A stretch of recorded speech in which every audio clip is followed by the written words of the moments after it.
The Arizona sun beat down like a relentless god.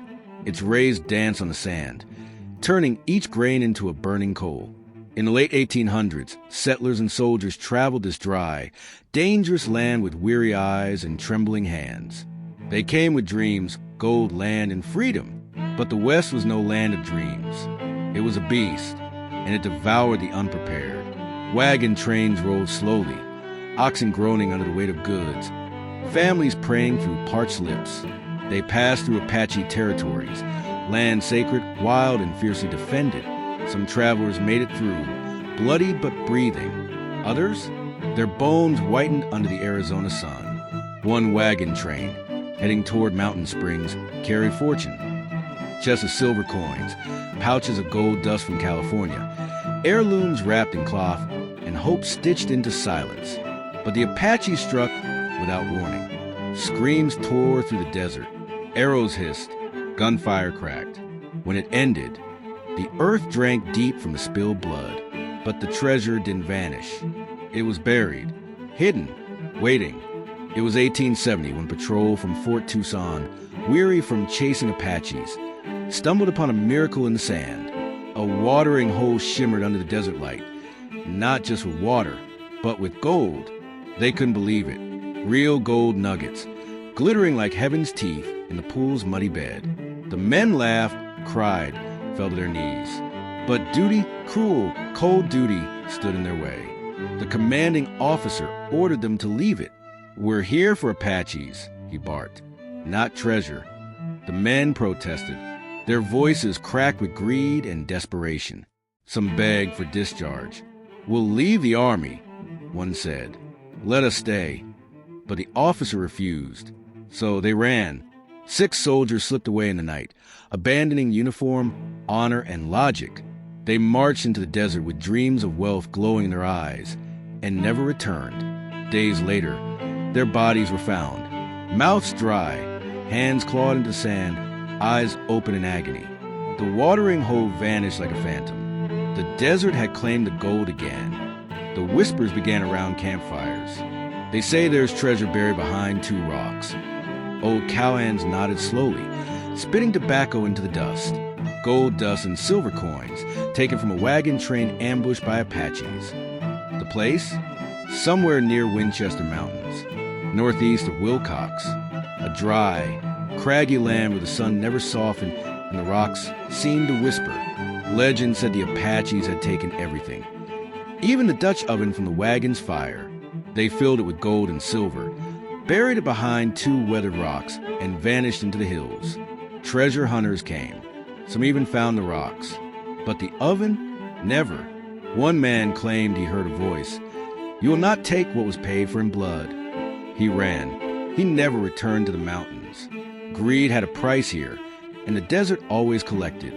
Far to the west, between jagged cliffs and narrow ravines, lay Secret Pass, a name born from tragedy. A caravan of Spanish priests rode slowly through the dust.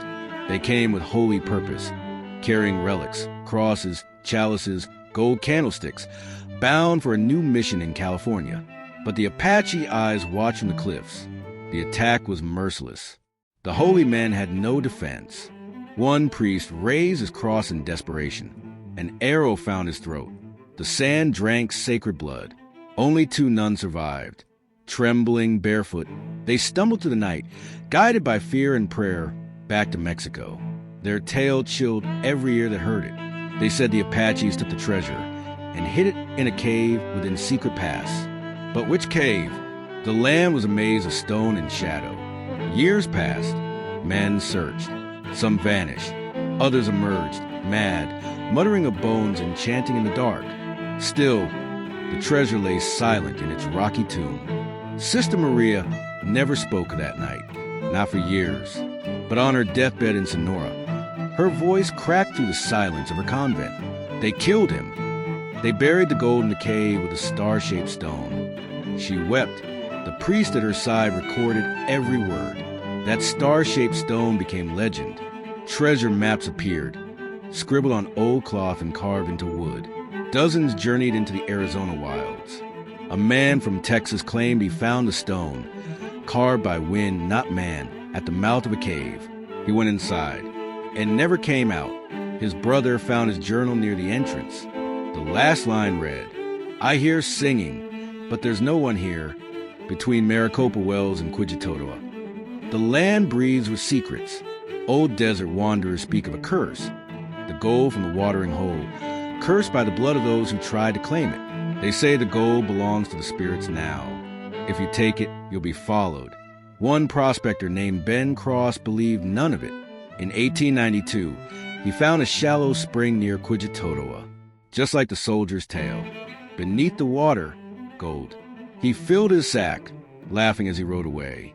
Days later, a dust storm swallowed him whole. His horse returned to town with blood on the saddle. Ben? Only his boots were found, buried in the sand, filled with coins. In 1907, an old mapmaker named Elijah Crenshaw claimed to have traced every trail of gold in Arizona.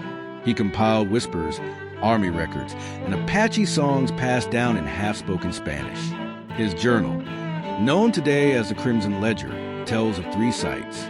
The cursed watering hole near Quijitotoa, the Dutch oven treasure northeast of Wilcox, the priest's gold, hidden deep in Secret Pass.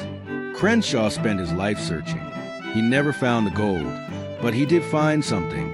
A cave, not just any cave, a chapel in stone, crosses carved into walls, a cracked candlestick, and the sound of weeping that came from nowhere.